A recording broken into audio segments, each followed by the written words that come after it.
So keep fighting. If you're in the crap right now and you're broke or lonely or feel like you got mental illness or you just can't face another day of work, first of all, take a step back and examine that. What is wrong?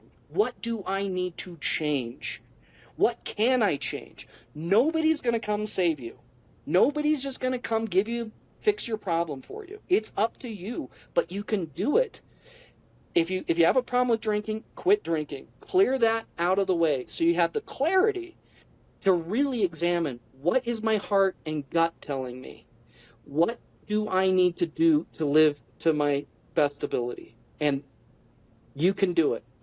If I can do it, you can do it. I promise you. So keep fighting.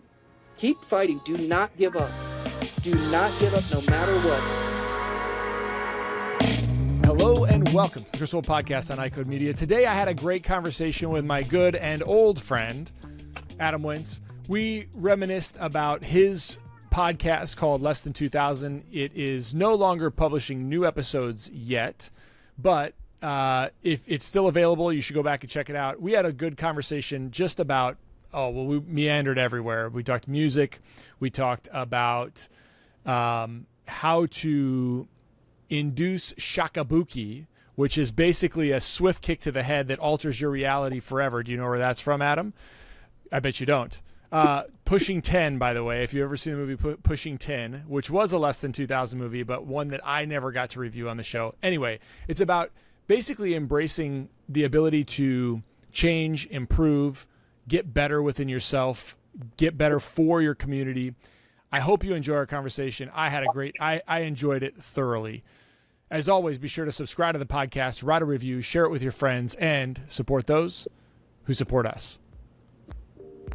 The most common questions I get include, what ophthalmological codes or evaluation and management codes should I use?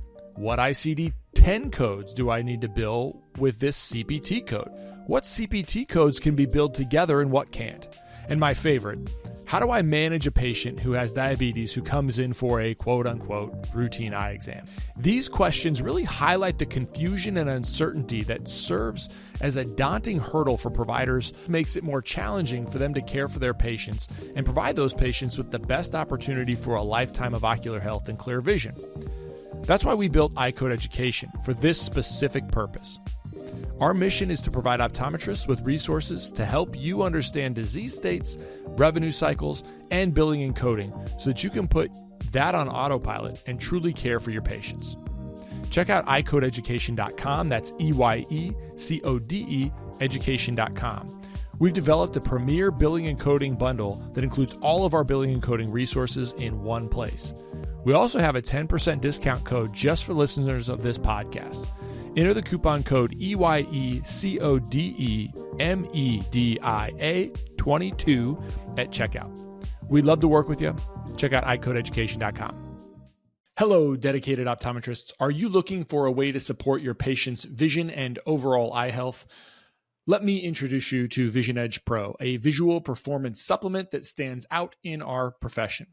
Vision Edge Pro contains a balanced blend of mesozeaxanthine, lutein, and zeaxanthine in a 10-10-2 ratio.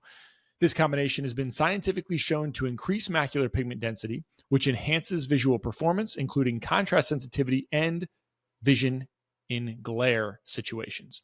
Additionally, Vision Edge Pro provides 300 milligrams of DHA and EPA, fulfilling the daily requirements for omega-3s as recognized by the leading health organizations. This ensures your patients receive the essential nutrients their eyes need for optimal health.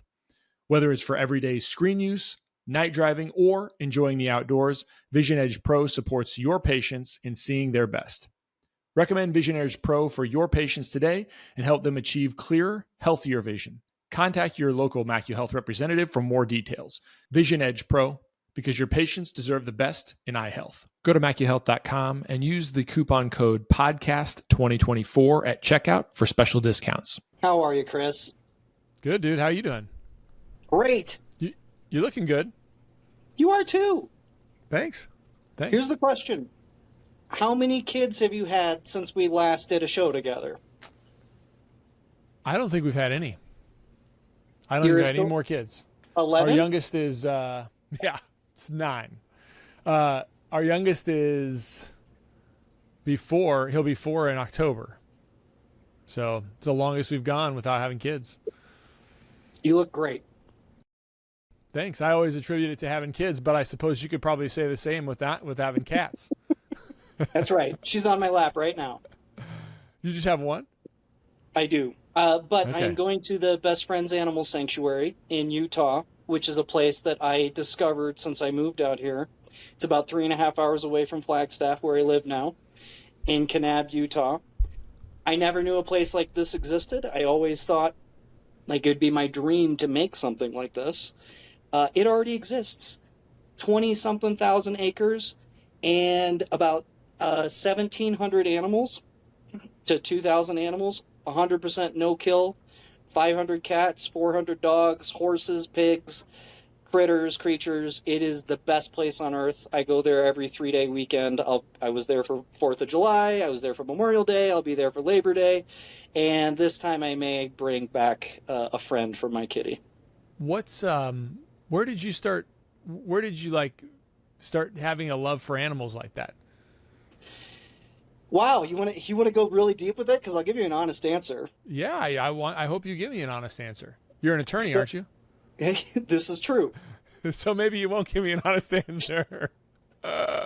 It kind of ties into something that I wanted to address from your show with Chad. Yeah. During your show with my good buddy, our mutual friend Chad Bischoff, you said something along the lines of, "I'm not sure anybody has any fond memories of me from high school." I want to address that. But before I do, let me answer your question.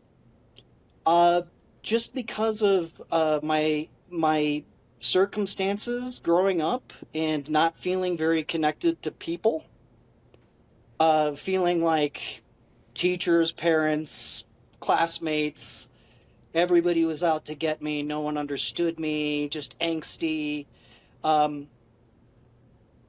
I bonded with animals. I mean, the cat we had growing up was bonded to me, and I just found a connection with a creature that can't turn on me, can't, that has no choice but to sit in my lap. And that's the love, like the purity of animal love and dependency. They'll not let you down, and just having someone to go home to that needs you and is excited to see you. I've always kept that. Growing up, boys are supposed to like dogs and all that stuff. Well, my parents wouldn't let me get a dog, and I fell in love with cats and always have. I have since grown to love dogs. I take dogs for walks and stuff when I volunteer at the animal sanctuary. I have dogs on sleepovers. I clean their kennels. I do all of that stuff. But dogs seem like a group project, and I'm very much still a swinging D bachelor. So, well, I mean, there's you're right, absolutely. Like as far as my animals go, like we've had 2 dogs.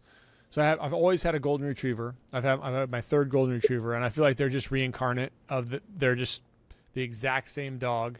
And then we've had 2 small dogs with the last 2 golden retrievers, and there is something just kind of undying as far as their love for you. Like you have a bad day, you mess up, doesn't matter.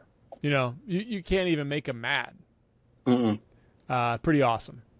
Why do you feel like there was all the angst? Do you feel like that you had the right perspective of things growing up, or you think that's just part of growing up when you think, gosh, was I, did everybody dump on me? Like, what do you think about that? We're going there. We are going there. The answer is I just had a troubled childhood. That's all I can say. Some of it was me. Some of the stuff was stuff that happened to me. Some of it self-inflicted wounds. Some of the stuff that was not my fault. But I have done a lot of introspection since I moved back to Arizona, because one of the things that came to me when I was on a hike and meditating, I don't know, 6 months to a year after I moved back here, was being proud of myself that I got away. I got away when I was 18, and I willingly moved back there to Nebraska, I'm talking about. And I got away again when I was 41. I sold everything, I changed my career, and I moved to Flagstaff, Arizona, and hit the reset button and reflected on that a lot. And I thought, that's an interesting choice of words, get away. Why get away is the word, not just, oh, you're living your best life now, or oh, this is way more fun, there's so much more to do. But I got away. And I was bullied, I was picked on. Teachers did have it out for me. Some of that was in my head, some of it wasn't. But some of it was probably self-inflicted a little bit. Definitely. Yeah. Like we all got in trouble at a speech tournament our junior year. I was the one expelled. Nobody else even got in trouble. So it's like, why was I expelled? I was expelled, but it was converted to a suspension. Okay. And the theater is what helped me survive. I mean, having Mark Schnitzler, our physics professor and drama teacher, take a chance on me and say, Adam needs something. Adam's got some talent. He's got a lot of energy. He needs to do something with that, productive. And you know what? I would have gotten in trouble during that, from 3:15 to 5:15 or whatever when the parents get home. So having theater, having a teacher believe in you, give you a chance, give you a second chance, give you a third chance, was very meaningful to me. And one of the best shows we ever did on Less Than 2000, my old podcast with your previous guest from July, Chad Bischoff, was when we had him on.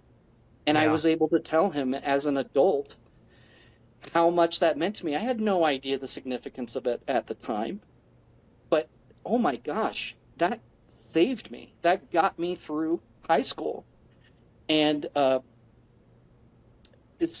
not everyone was out to get me. Some people saw the good in me and gave me a chance. And now that I'm back in theater and I'm directing and, acting and directing, I'm able to do that for other people. And it's such a powerful experience. I can't tell you how fulfilled I am by that, the creativity of it, but the working with people and helping people through art.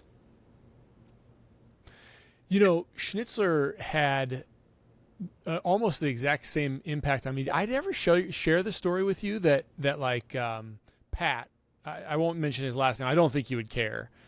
He's a pastor now, but he and I failed pre-calc our junior year, and neither of us would have gotten to play football our senior year. We either got a D or an F. I think we got a D, and we wouldn't have been able to play football our senior year if it weren't for Schnitzler.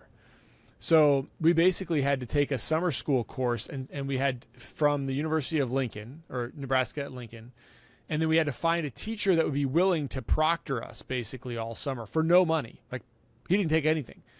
And I don't know how it came up that he would do it, but he, and our math teacher at the time, he wasn't going to do it. And turns out the math teacher is a really nice guy. I see him all the time around Scout when we go back for things, but he wasn't willing to help. And Schnitzler was.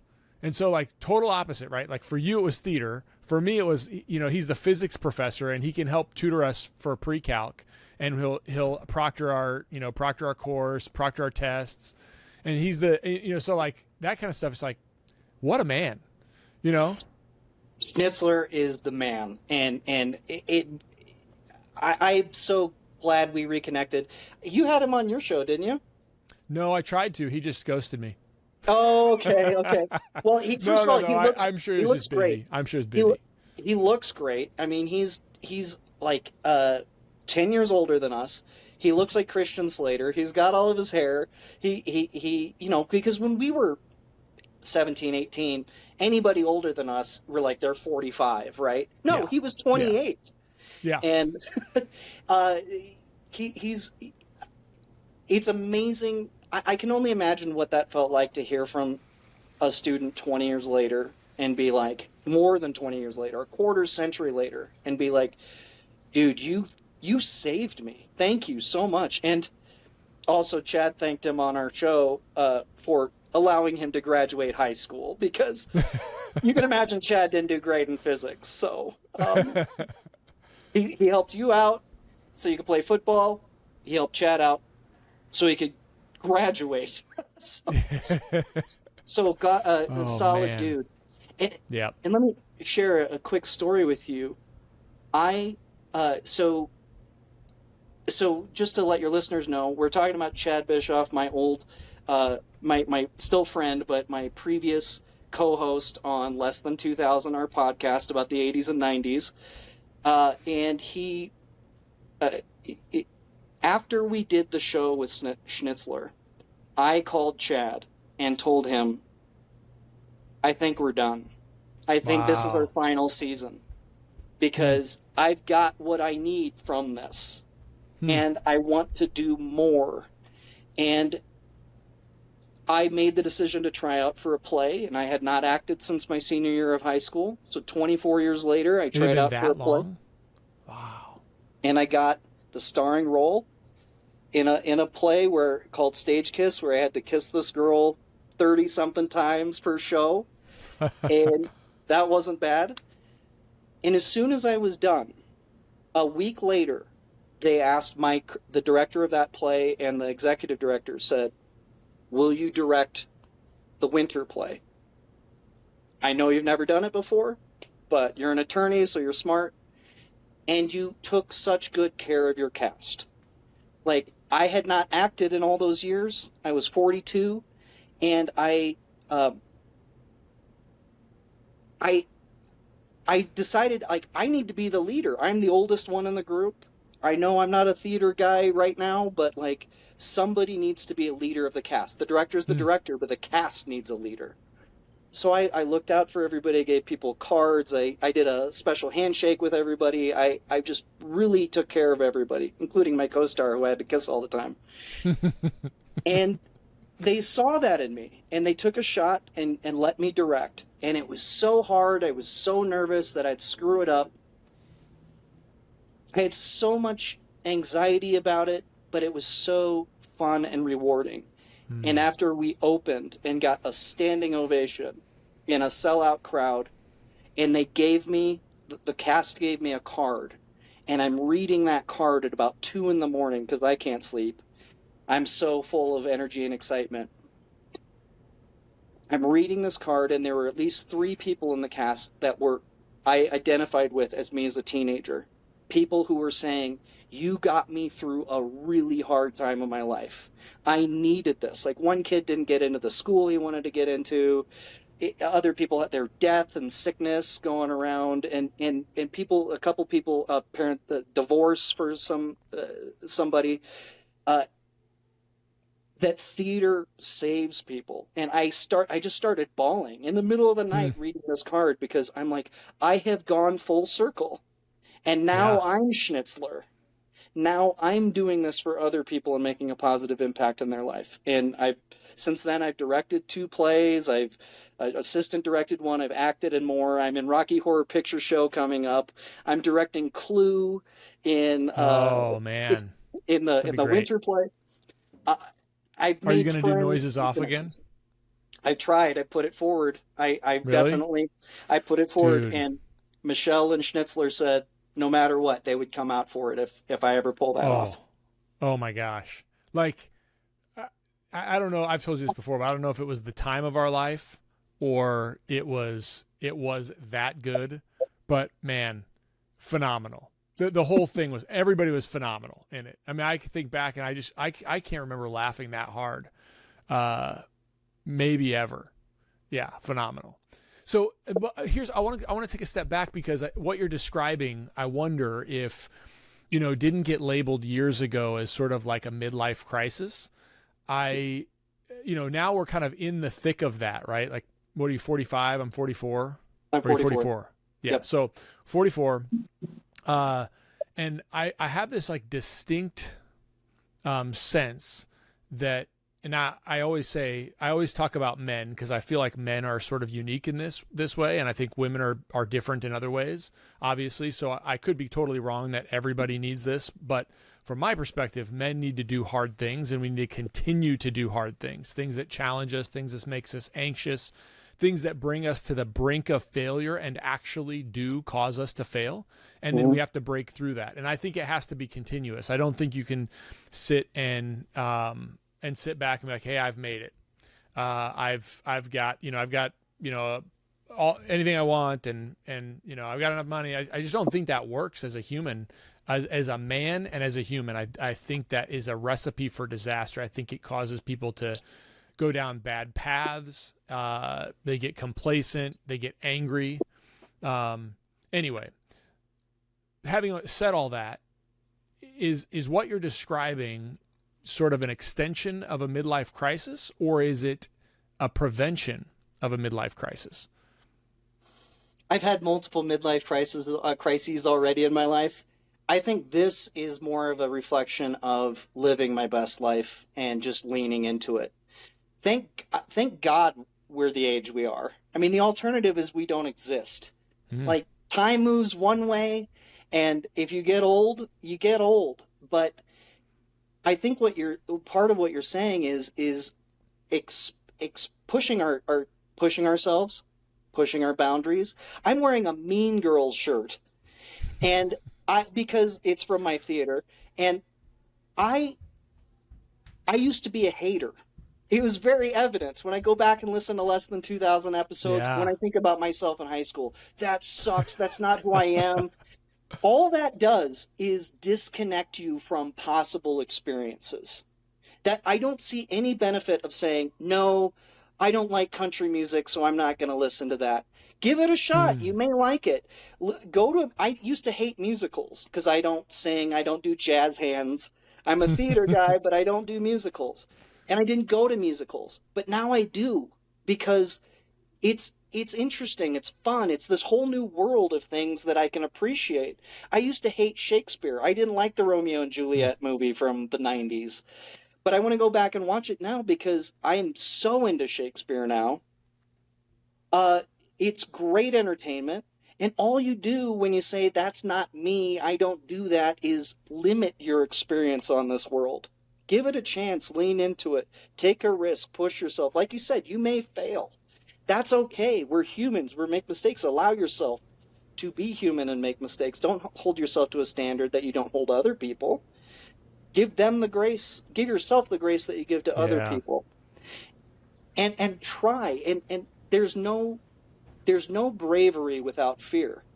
People who accomplish something, they say, gosh, you seem fearless. You're so brave.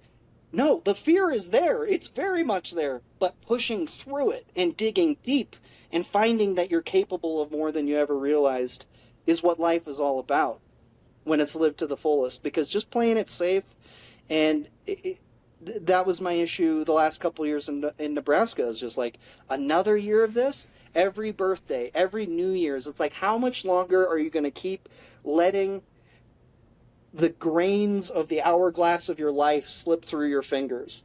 It's up to you to make the changes. And, what and didn't to you take like? risks. Yeah.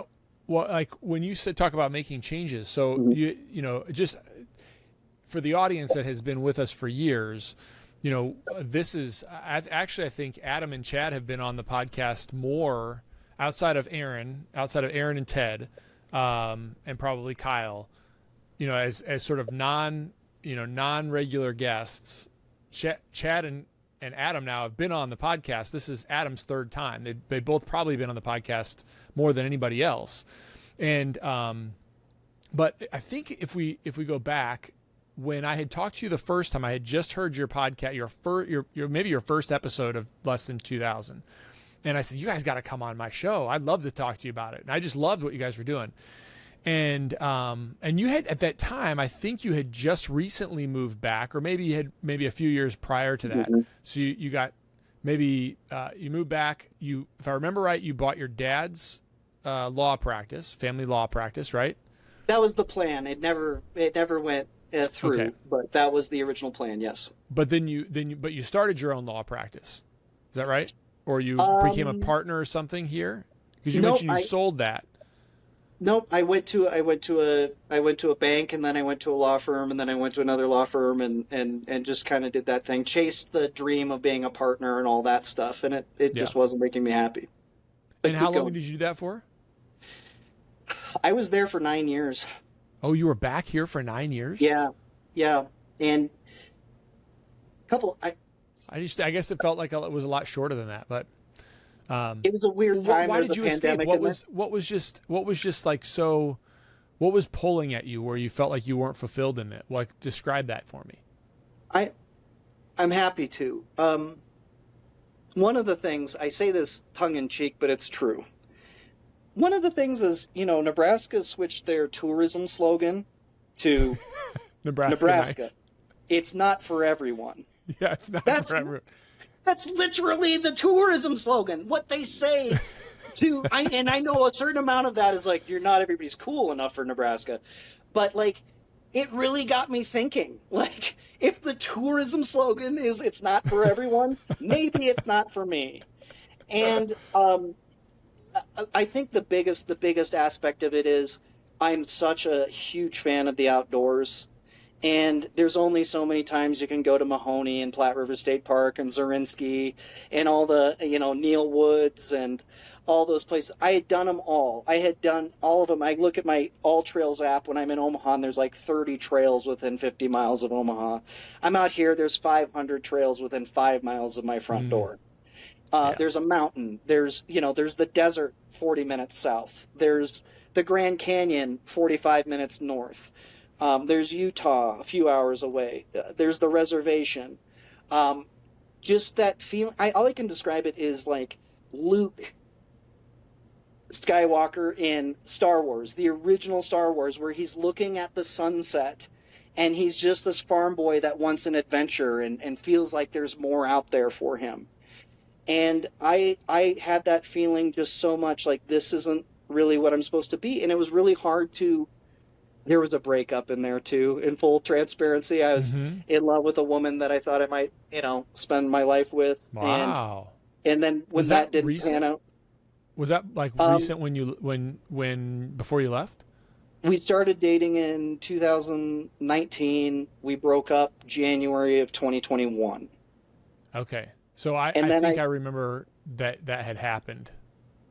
And I spent about a year like trying to get over it / get her back, and eventually I just decided I wanted more, and that the dating scene in Omaha is not great when you're in your 40s.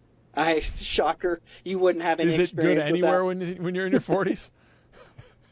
It's I'm all such right a here. weirdo. I always tell Jamie this, like I feel like I'm so, Jamie and I have grown together, because we met each other so young. Did Chad and his wife met each other young too, didn't they? Yeah, they were in their 20s, I think. Yeah. Yeah. So, but there's stuff that I do, I'm sure, that would just annoy the heck out of anybody else. That's just sort of baked into the cake with us, and I'd be like, I would make everybody annoyed at me. Everybody. Like, I'm sure I'm, I don't say that like, hey Chris, you don't annoy me, but like, we're all weirdos in our own way. So, and I'm so set now compared to what I was when I was younger. That's got to be, well, is that hard? It's not the easiest because I am set. I do have to deal with that. Like, well, what's wrong with him? He's, is there something weird about this guy? 44-year-old guy, yeah. Yeah. Have you been married before? No. Do you have kids? No. I look at it like if I would have got married younger, I'd be divorced now. I'd be, none of that. I wasn't the person that I am now, that I was in those periods of time. So I don't regret that. But it does come with some challenges, like in terms of that whole thing. What's with this guy? Is he a serial killer? Is he gay? Like, what's the deal? That's kind of par for the course. I do live in a small town too. There's less than 100,000 people, so I've got to cast a wider net, so to speak. It's not like Phoenix where there's millions of people, And thank Yeah. God I'm not in Phoenix. I'd rather be in Omaha than back in Phoenix. When I was thinking Oh, about moving really? back to Arizona, I was like so depressed about the idea of moving back to Phoenix that I just couldn't. Um, so yeah, dating in your 40s is interesting, but I guess I just don't worry about it. I don't think like, oh, I'm running out of time. My timeline is my timeline. Uh, it is what it is, and I kind of feel like I dodged some bullets. I feel like if I would have done it the way you're air quotes supposed to, um, it wouldn't have turned out well. I would have picked the Yeah. wrong person for the wrong reasons. Interesting. Yeah, I mean, I think so. Yeah, I mean, I'm super blessed, and I think you could go back at any point in time and say, well, had I done this differently, all of these, and I think that's absolutely true for me too. Like, if I would not have met Jamie in high school, and like, I'm sure I would have taken lots of other wrong turns, and I wouldn't have had the same purpose. That for me, I would say, I got married young, and so I didn't have like options to not like find a path. And had I not found a path early, I'm sure I wouldn't have found a path. Not that I wouldn't have found some path, but I'm really happy with what's going on, and it's a really good place, And I feel like, so yeah, I think to your point, it's like I can look back and say, well, if I would have made these other decisions, that would have been way worse for me than the decisions that were made. I would have done them for the wrong reasons, or who knows. Yeah, it's interesting. It is interesting, and I don't know. I don't know that everybody's life works this way, but for me, it's very easy for me to look back at certain key moments and be like, those were the most important things that I've ever done or has ever happened to me. One was finally quitting drinking in November of 2017. I had to get my alcoholism under control. There's no doubt. I don't know if I'd be here now had I not done the work to slay that dragon. That's number one. Number two was making the decision to move to Arizona in my 40s. It was a really hard decision. I mean, I like the housing. I had this beautiful 3-story, 3-bedroom home in the suburbs of Bennington for $250,000 at a less than 3% interest rate. I'm not going to get that out here. But I was like, it's not making you happy. And since when have you been about material things? You're going to let your entire life pass you by to hold on to an investment? And I'm looking in my cookie cutter home in the backyards, and it's all uniform. And I'm like, this isn't what you wanted. This isn't like, it's what I thought I was supposed to do. I bought that house for the girl I was talking about and her kids and all this stuff. And so I was like, gosh, it's a really hard decision. It's way more expensive out here, more limited options. But I was like, I'd rather live in an apartment in Arizona than live in that relative mansion in Nebraska. So that was number two. Number three was trying out for that play.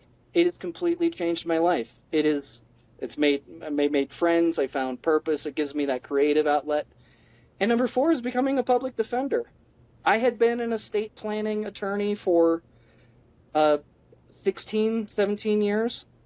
And with everything going on in the world, I just felt like I needed to do something more. I felt like what's happening and just everything, and I'm not going to get political, but it's just like, I have this ability to help people, and I'm doing people's wills. I'm fighting over their mom's will and their estate. Is there something more here? And I dabbled in some criminal law, and I found out that I really liked it. And I became a public defender. I took a job that I could have had straight out of law school, basically. And I just won my first ever jury trial. My first trial, I had a jury trial in July, and it was so fun playing to the jury, using my drama skills, using my persuasive skills. It's so much different than just trying to convince a judge. Playing to emotion, trying to relate to people. And when I was a prosecutor, I only took so much satisfaction in a guilty verdict. Like, yeah, okay, so this guy went to jail. I win, yay. It's way more satisfying to get a not guilty verdict and get that hug from the client and his parents, and knowing I defended a wrongfully accused man who shouldn't even have been in front of this court, really, and stood up and got to go after a cop on the stand and cross-examine him. I'm asking questions. You've got to answer. You've got to answer those questions honestly. The shoe's on the other foot. Tremendous rush. And that also is one of those things that like made me realize I'm capable of so much more. I'm glad I pushed myself. I'm glad I went outside my comfort zone, because I really feel like all these things led me to the great place that I'm in now. Yeah. Yeah. I mean, that's great, man. I'm super happy for you. I think there's often times where you can kind of get stuck in that rut. And to your point, you know, you're making good money. You're doing all the things that everybody tells you you're supposed to be doing, but then you're not happy, right? The question I want to know is what's your plan to try to prevent that sort of, you know, because right now you're 3 years into this new kind of realm of theater, public defender. Is that right? Yep. What, it's exciting and fresh now. Mm-hmm. What are you going to do to sustain that joy? CooperVision and the AOA have joined forces in a groundbreaking initiative to transform how optometrists treat children with myopia. The Myopia Collective aims to unite our profession and its allies to challenge the status quo and elevate the standard of care for children with myopia. Everyone is invited to become a member of the collective. By joining, you pledge to act in slowing childhood myopia progression. Membership includes regular updates and information about the collective's efforts, access to educational opportunities and resources, and insights from the ambassador optometrists who advocate for community policy and changes supporting the collective's mission. Click the link in the show notes to join the collective today. When it becomes a grind, when it's not when it's becoming more mundane, Mm-hmm. You get to win a lot. You get to win more often. You get that hug more often. What do you do? How do you sustain that? Or do you just decide, listen, I can move on and do something else? It could be that. If I need that, I'll make another change. You know, I've kind of thought maybe I'll end up as a judge someday. I've always wanted to be a judge. But right now I love being an advocate. I don't know if I could be neutral and fair right now. I love being an advocate. I love to fight. I love to take a side and fight for it. Whereas a judge, you gotta play by the rules and call it fair and follow the law, and maybe someday, but I'm not there right now. Right now, I'm a low man on the totem pole. I do misdemeanors only. I mean, I'll eventually move up to felonies and superior court and more interesting and complex cases. So that could jazz me up a little bit more. But the key takeaway is the lesson I'll never forget was the last year to 6 months I was in Omaha, and I was just so depressed and anxious and had no purpose and just felt listless and directionless and felt so bad. It was my soul trying to tell me I need to make a change. And if you listen to that voice and you honor it, it's the best thing you've ever done. If you don't listen to it, then it'll slowly kill you. It will drain the life force from you. So I recently made this change to become a public defender. It wasn't necessarily an easy decision, but when I had that feeling start to creep in at the job I had been at, I was like, I didn't get anxious or nervous about it. I was like, this is your heart telling you it's time to look for something else. So I will honor that. No matter, I don't know what it's going to look like, but I will honor that because that is the most important gift we could possibly get. Maybe it's the voice of God, maybe it's our soul, I don't know, but listen to it, honor it. Yeah, I mean, I would say it's God, it's Jesus, right? I think you're, from my perspective, I would say you're getting pulled in a direction where he's just showing you that you're ill at ease for some reason. I've felt that before, big time, man.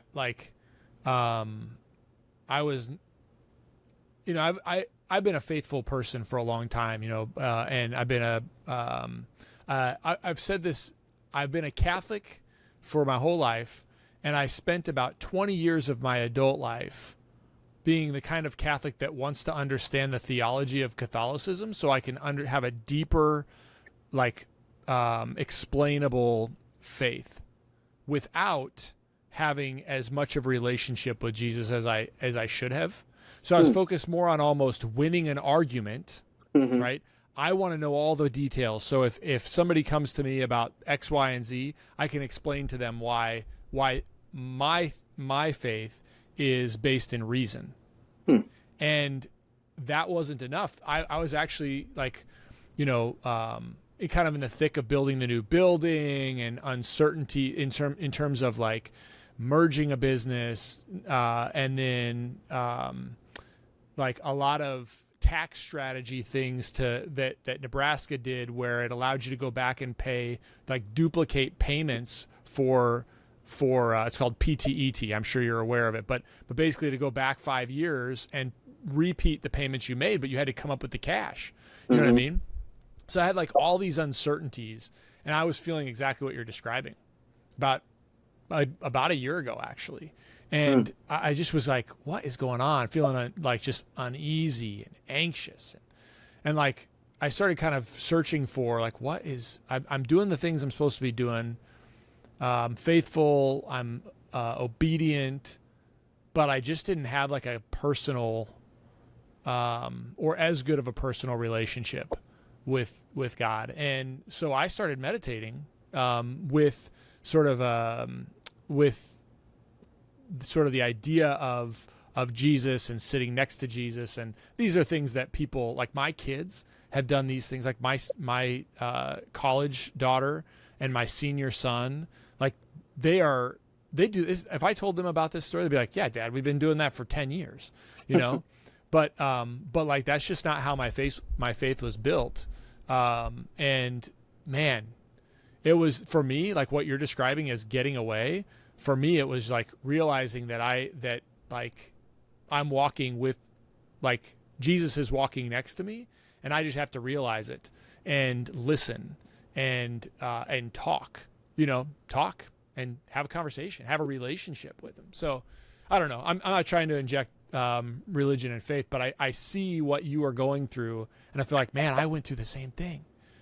But was for kind of different reasons, because I felt like I had a purpose, and I did. I had a purpose, and I was doing the things I wanted to do, but I was finding that emptiness, But it's been awesome. If it's God, Jesus, our own soul, some combination, or just the voices in our head, whatever, it's the greatest gift we have.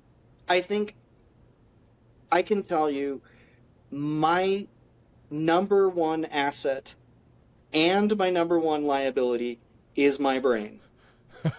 My brain is what gets me paid, but it's also what gets me in trouble, because I can justify any decision, any course of action. I can give you all the reasons why this is the right thing.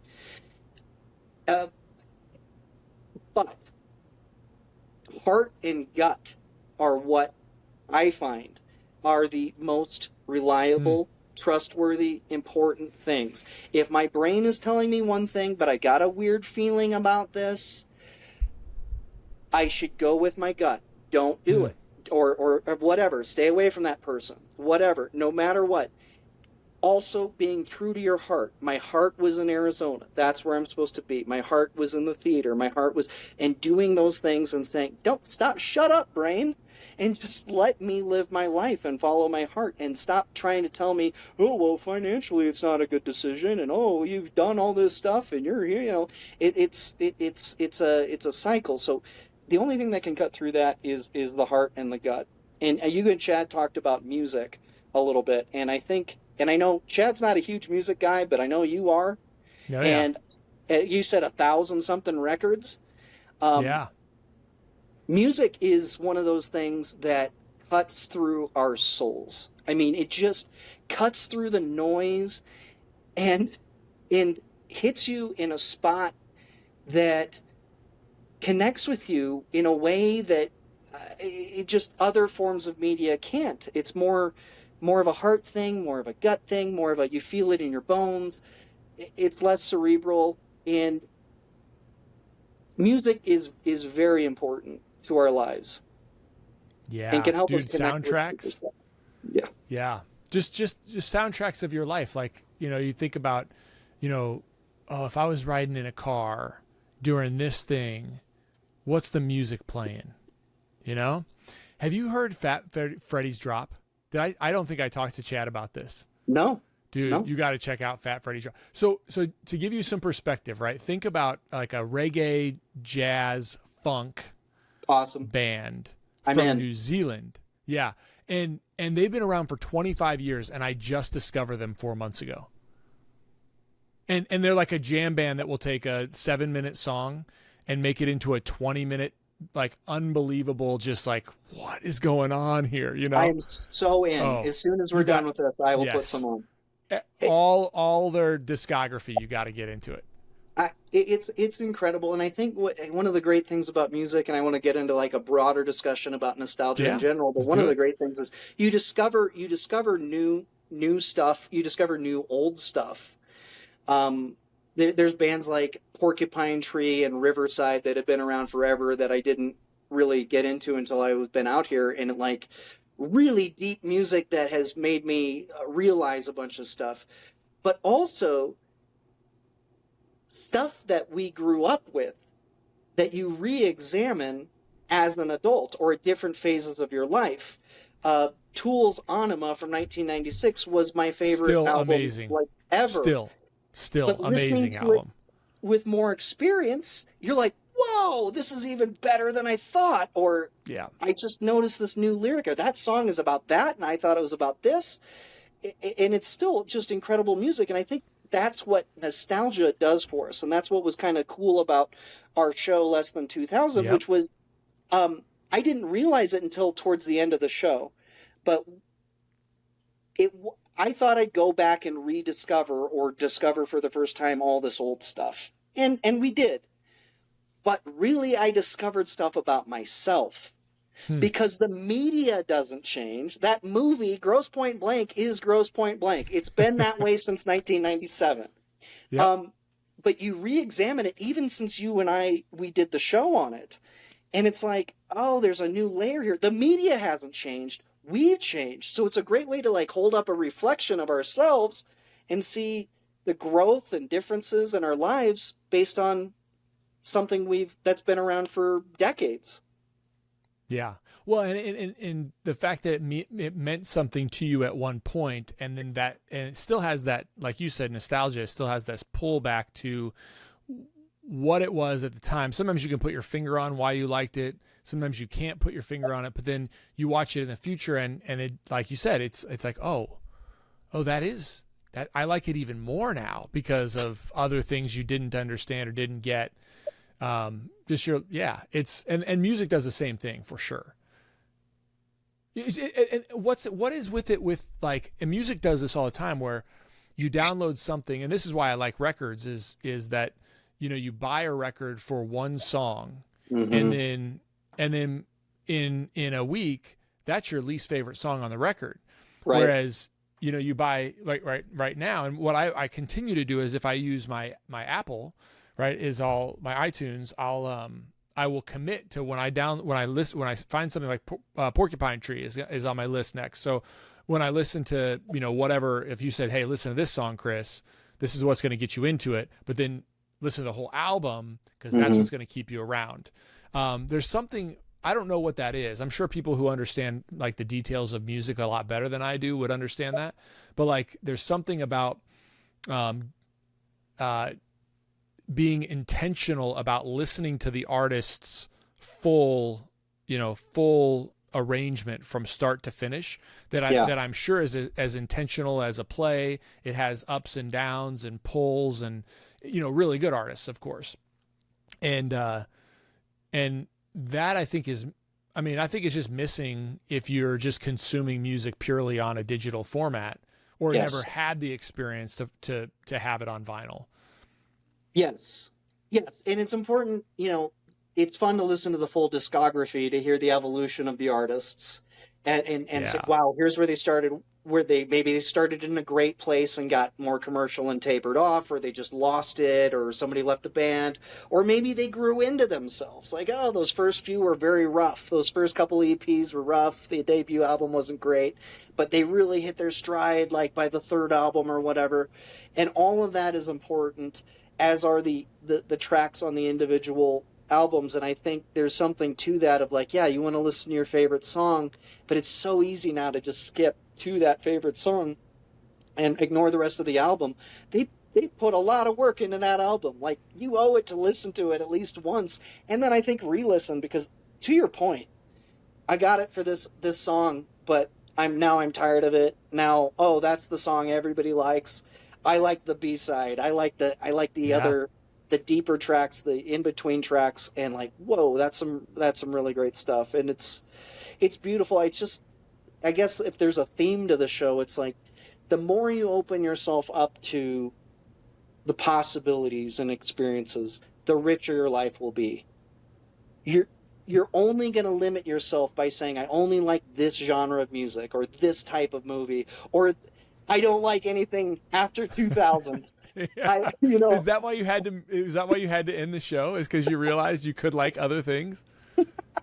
I mean, I still very much live in the 80s and 90s world, but I mean, the show is just one of those things where we, as Chad mentioned, we covered a lot of the stuff we wanted to do. It was taking up a lot of time. Our numbers kind of trailed off a little bit, and the juice just wasn't worth the squeeze. Like, I personally got what I needed out of it and then moved on. I love to go back and listen to it, and I really like to listen to the full episodes that we have on Patreon. Because the ones we put out for free, were they different than the ones on? They're about double the length, and really, and I like those way more. The conversations go way deeper, and I think we over edited and really tried to make it.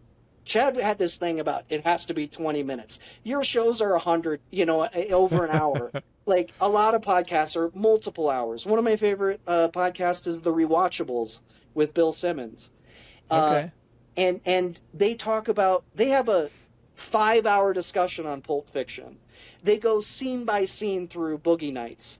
And that level of depth is great. And by the way, I listened to your show with Chad, and this is why we're doing this, is because I texted you both like, how dare Chad be on that show without me? Now you got to book me. Do you know what I really wanted to talk to him about, which I didn't get to, but was his black car service? Mm-hmm. Mm-hmm. His dad was telling me about it at his dad is in Legatus with me, and that's, so I didn't know that at first, and then I was talking about, I was like, oh geez, okay. And so then I was talking about Chad, I was talking about you, and he goes, yeah, Chad's doing all this cool stuff, and he's working on this new movie, and he's got a black car service that he's trying to build up. And anyway, so I was like, that was on the list of things, but sorry, I didn't mean to not have you on. I fully intended to reach out to you. I'm glad you did. I'm glad you reached out to me. Chad was great on your show. And I realized Chad makes a better guest than he makes a co-host. Like, did you tell him I was that, always saying, I'm the host, Chad's Chad's the co-host. If he would have just been the permanent guest, like, and I just would have hosted, I think, because his answers were really thoughtful, and maybe it was because we were trying to share the weight and go back and forth so much, it didn't always land. and we're always kind of trying to top each other. But in the long conversations where he has, say, 90 seconds to 2 minutes to give a full answer, I was like, wow, Chad's pretty smart. Chad, smart point. And it was really fun. And I really enjoyed that show. And I wanted to tell you how proud I am of you. I'm already on the show. Dude. We're already like 50 minutes into it. So it's not like I need to kiss your butt to be on. No, you don't, but I'll let you.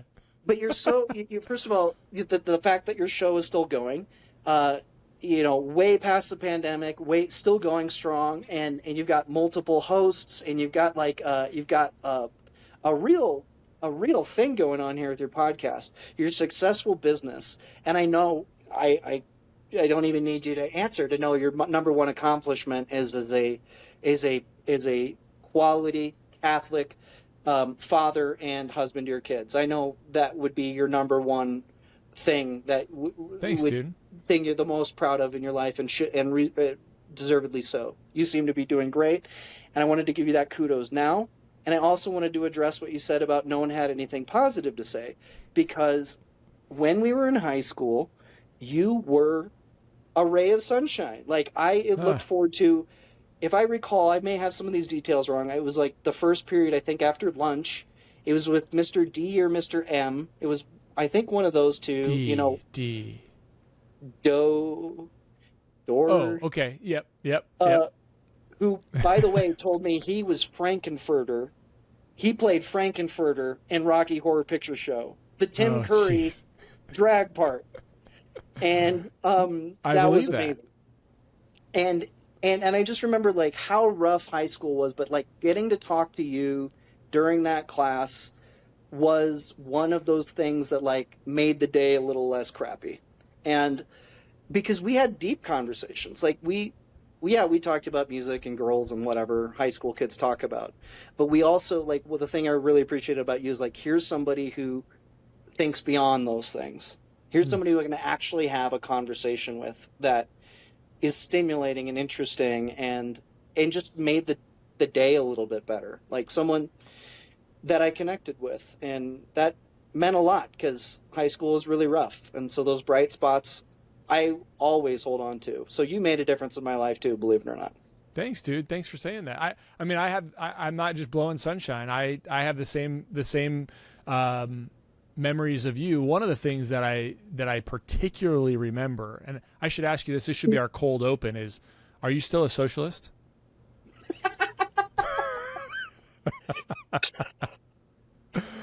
I am not. Let me just put it this way. I am left of Bernie Sanders. I am communist? Like Star Trek The Next Generation. Okay? That's my idea of the future. Post-scarcity society, post-war society, everybody's needs are met and we explore the stars together and boldly go to new places. So I feel like, while socialist is a hard word and I am a government employee now and a public personality, I can't go that far, but I can definitely say I believe the system we have now is very inequitable, and people need to pay their fair share. And I mean, I do what I do to help the little guy. I mean, I help people who are too poor for an attorney, who are in trouble with the law, and scoundrels like I used to be. And a lot of people who have substance abuse issues like I used to have. And that means I'm well equipped to handle, their situation and connect with them and bond with them, not just represent them, help them through a very difficult, hard time in their life. And I think I just wish there were more social services available. I don't think we should be cutting Medicaid, Medicare, Social Security's next. All of that makes me very nervous, and I think the distribution of wealth is an issue in this world. So that's the kind of stuff that I really appreciate about my memories of you, is that we almost agreed on nothing politically, right? But we were able to find we had lots of common ground, to your point of like talking about girls, talking about music, talking about, but then we could have like real conversations about where we disagreed. Yeah. And I'll tell you, like, I point back to say that like that was super. I'm sure it was. I don't mean this to diminish it. That like, oh, these were my formative years, but I don't know. Like, I long for having somebody that in a good faith way we can disagree and not agree to disagree, but it's very rare to find somebody that you just disagree with something about, and you can make different points and they'll be like, yeah, I didn't really think about that. I still don't agree with you, but I'm moving myself in a different direction. And honestly, like, I don't know that I've had that kind of level of where I didn't get mad at somebody or they didn't get mad. Mostly like they didn't get mad at me, because I honestly, like, I can have these conversations all the time without getting upset about them. But most of the time people will get mad at me, or they just don't want to have the conversation. Well, we can't talk about that if we want to be friends or whatever. That and most of my friends now, most of them think the way I think. You know what I mean? Mm-hmm. And so, and that doesn't diminish them. It just means that you get surrounded by people that you think similarly to over time. And so that's one of the most fond memories I have of our relationship when we were in high school, was just the ability to like completely disagree. Yeah. About foundational issues that sort of can have fractured the country recently. And they don't have to. Like, I can totally agree with you that I call it crony capitalism, but like, I'm still a capitalist, but you know, at some point businesses get so big that they can dictate what occurs. And I think in a lot of ways that's happened. I also think that governments can get so big that they dictate things that are not in the best interest of the people. So really, it's like, how do you balance those two things, right? And that's where dialogue and discussion broadly helps, because I think it smooths right now we're in this like divide where, you know, media wants you to think that everybody hates each other if they don't agree with each other.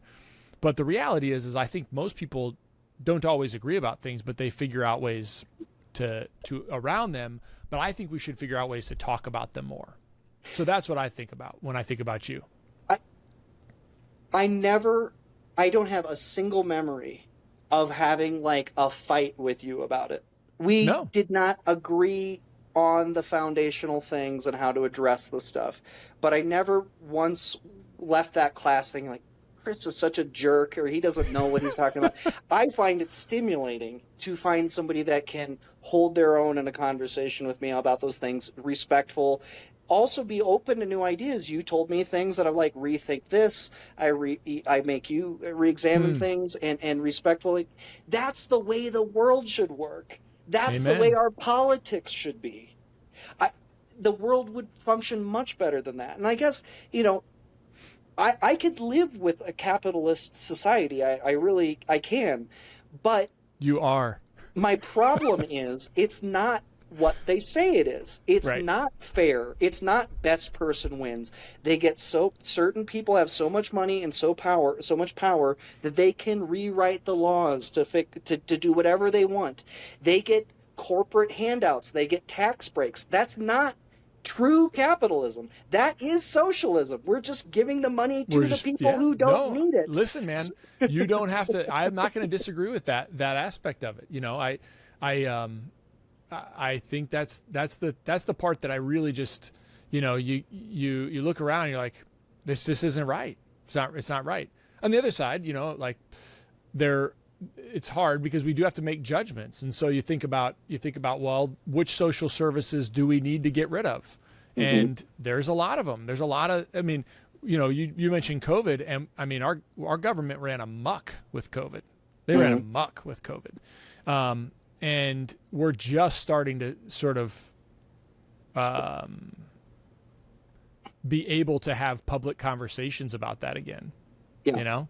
My whole theory is that businesses had like 3 quarters in a row, like 9 months where they didn't make as much money because everything was shut down. And since then they're just trying to catch up. Everything's going up. Those $1,300 checks that some people got, a lot of people got, thanks for inflation. They literally printed money and diluted the dollar, and all those corporations are trying to catch up from 5 years ago now. They're still trying to catch up on it. So it's crazy. I will say I want to tell this, 2020, best year of my life. I was Really? so happy. I mean, before I moved here, I don't know, like, but best single year, even though Hmm. I was in love with that girl. I bought my house, and I loved the fact that everything was closed. It was an Oh, introvert's dream. I just worked out at home. I went for walks. I saw my girl. Like, it was such a, I look back on that period of time as a fond memory. I really do. I wish I could look back on it that fondly, because honestly, like if I could have taken the business owner out of it, I go back and listen to the podcast episodes back then, and there's like this deep gravity in my voice because I Yeah. was struggling with not only how long can I keep can I still pay my bills within my family, my personal, but like I was sitting there figuring out, like, if I do this and I do this and I stop paying this person, like stop paying this company as a vendor, like I just don't pay them what I've already purchased from them. I'll let them sit. I can keep my people employed for, okay, 8 more weeks. Okay. Oh, I can go 12 more weeks. Like, I was doing this math. I was, maybe if I just, I talked to the landlord about about my lease, and maybe let him extend it a little bit. Okay, now I could pay another couple weeks to keep my team on board. So Wow. if I could have gotten, and I knew it was finite, but you don't know if it's going to be finite as in what it was, 6 to 8 weeks, or if it's finite as in 6 months to a year, right? And then you're like, well, I can't let all these people go because I'm going to need them back when people come back. But to your point, if I could have actually just sort of elevated beyond the sort of reality of what I was trying to deal with as a business owner, man, like when I got home from work, it was great. Like, I'd have a cocktail, I'd make Jamie a cocktail, I'd cook dinner, everybody was eating as a family. We're not running around. And I have made this comment multiple times during 2020, like in April and May of 2020. But I was like, we, as parents, we have to just say no. Like, we're not going to let our kids go back and play sports every single night and tote them around. Because the biggest problem is, like, when that happened, our kids were going outside and playing together. And we all like kind of looked at all the people in this circle. We kind of walked out one day. It was probably a week into it after they had closed schools. And the kids, we were just like keeping the kids, because, we're just trying to behave, right? Quote unquote behave. And we look at each other and we're like, we'll let them play, and they just went and played in the creek. But like they were going and playing with each other. Well, what happens now is, Johnny, he's got soccer, and so he can't play anymore. And then Bobby's got, baseball, and he can't play anymore. Now all of a sudden, if you're the parent that's not letting your kids do those things, your kids have nobody to play with. And that's what I was hoping we would hold on to as a culture, but we just let that go right back. Another thing we let go right back is, like, we built all this infrastructure to take care of each other and then immediately tore it down. Like, we proved that we can do it. And then we just said, nope, tear it down. So that was a little bit depressing. But I remember we recorded our first show. So this is the 5th time between our 2 shows that we've done. Oh, yeah, because I was on yours twice. Yeah. Yes. So that's pretty incredible. And the first time we did it over at your house was right when it started, or right that summer. And it was crazy, like sitting, it was kind of a big deal to go over to somebody's house and be face to face with them in your basement across the table. And then, being in your driveway and like just talking out there, because that's what you did at the time, 6 feet apart and all this stuff. And it was such an interesting time. And it's amazing to see, like, it will take some time for history to write that narrative. But think about what a significant thing that was in our lives and all the kids, kids growing up in that. And Zoomers, they got their name from Zoom. Like, they had to go to school on Zoom. It's incredible times. And when you think about our generation, we lived through 9/11, the housing crisis and the economic collapse, the once in a generation or once in a century collapse of 08, 09. Then we had 2016. Then we had, what's going on now? another potential massive financial crisis. And us Xennials or Zennials or whatever you want to call us between Yep. Gen Z and or Gen X and the millennials are so uniquely in such a weird time of history about how many, once in a lifetime things that we've lived through. Is that not common? That's not common. I don't know. Yeah. I mean, our parents' generation, they had either. the civil rights stuff, and then they had the economic collapse of the 70s. They had the Reagan 80s where everything was okay for a while. Just don't look under the hood. But, uh, and then, of course, they've had 9/11 and all those things as well, if they're still with us. So I don't know. I think maybe the pandemic, though, is particularly, we'll look back on history as like that year and a half was really shaped our society for years to come. Yeah. For decades. It was more consequential than anything. Think about 9/11, our travel is different, but as far as like even the housing bubble, I mean, you and I didn't really live through it, but we were both coming into our professional lives right around then. Oh, and it affected me, buddy. I graduated in 2008 from law school, so did and the housing market was terrible out here. The job market was terrible because it's a, fake economy in Arizona with tourism and everything, and no one could buy homes. The foreclosure thing hit really bad. And I was applying. I was third in my class in law school, and I was applying for jobs for like 40 grand. Ugh. And they're like, Adam, you don't understand. You're super qualified, but all these people got laid off, and you're competing for an entry-level job with people with 15 years of experience. Wow. And so it definitely got me off to the wrong foot in terms of I had no choice but to hang a shingle. I couldn't get hired, so I opened my own law practice on my roommate's desk in our living room. And put my card under people's windshield wipers at the mall and handed them out to people, trick-or-treaters, parents. Like, I hustled to just survive, and that really shaped me too. But yeah, back to your point about it just sounded like you were about to say, oh, it wasn't that big of a deal. It didn't affect us so much. It definitely did for me. No. What I was saying was like you and I both came out because I graduated optometry school in 2008 as well, and so. Mine was I had a job, right? I had a job at the office with my dad, but I remember it was probably a solid. I can go back and look at the schedule from the time. I mean, I would see like a couple patients a day. That was it for probably the first few months. And I just hired a new associate in July, and he's got days where he's got 3/4 of hhis schedule booked already.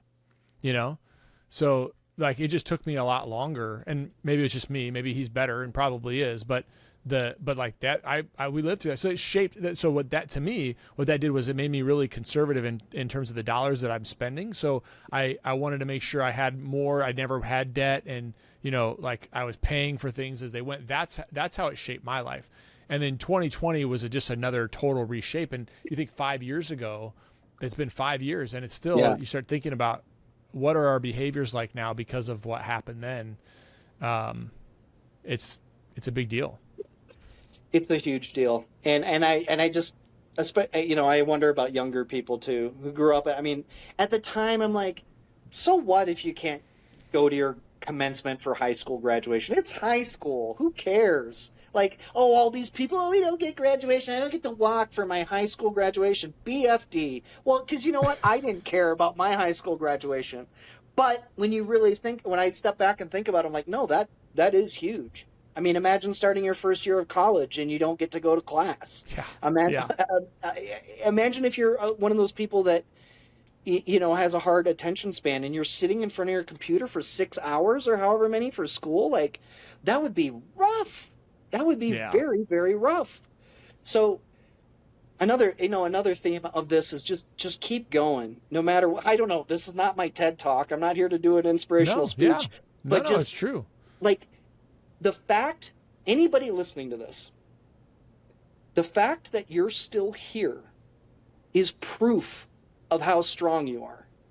The things that you've been through in your life, the stuff that's happened to all of us, like pandemics and wars and stuff, or stuff that's happened to you individually. The fact that you are still on this earth is proof of how resilient and strong you are. And that in and of itself should give you enough motivation and strength to face whatever comes. Whatever comes. Life isn't being at ease or being okay isn't about an absence of negative things or having everything work out. Life is going to throw you curveballs. It's a fact. You cannot control everything, but you are equipped. Anybody listening to this is equipped to deal with whatever life throws at them. And the proof that you've made it to this point is proof of that fact. So keep fighting. If you're in the crap right now and you're broke or lonely or feel like you got mental illness or you just can't face another day of work, first of all, take a step back and examine that. What is wrong? What do I need to change? What can I change? Nobody's going to come save you. Nobody's just going to come fix your problem for you. It's up to you, but you can do it. If you have a problem with drinking, quit drinking. Clear that out of the way so you have the clarity to really examine, what is my heart and gut telling me? What do I need to do to live to my best ability? And you can do it. If I can do it, you can do it. I promise you. So keep fighting. Keep fighting. Do not give up. Do not give up no matter what. You will make it through this. Adam And I love Wintz. you. Adam, thanks for doing this again, man. Thank you. Anytime. There's no better way to finish this than that.